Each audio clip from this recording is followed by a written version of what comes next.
அப்போ நான் வந்து விஜய் சொல்கிற மாதிரி உச்ச நடிகர் தான் நானும். மிகப்பெரிய ஃபுட்ஃபால் அப்படின்னா அதிகமான ரசிகர்கள் ஒரு திரைப்படத்தை ஒரு தியேட்டருக்கு போய் பார்த்ததுன்னா சரத்குமார் படத்துக்கு தான். அந்த சமயத்தில் தான் நான் அரசியலுக்கே வரேன்.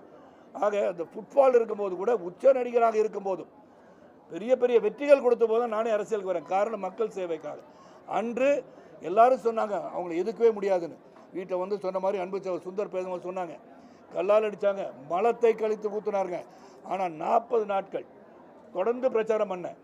அப்போ எதிர்க்கின்ற சக்தி மட்டும் இல்லை, நாங்கள் இயக்கம் துவங்கிய காலத்தில் மாபெரும் தலைவர்களை எதிர்த்து அரசியல் பண்ணோம். ஆனால் என்னை பொறுத்த வரைக்கும் எதுவும் சாத்தியம், உழைப்பு உறுதி இருந்தால். நேசர் ஈரோட்டத்தில் இன்றைக்கி உலகத்தளவில் நீங்கள் பார்த்தீங்கன்னா எல்லாம் பேசும்போது சொன்னாங்க, எல்லாருக்கும் தெரிந்த உண்மை, இன்று இந்தியாவுக்கு ஒரு மிகப்பெரிய புகலிடம் கிடைத்திருக்கு என்று சொன்னால் அது நமது பாரத பிரதமர் மோடி அவர்களால் தான்.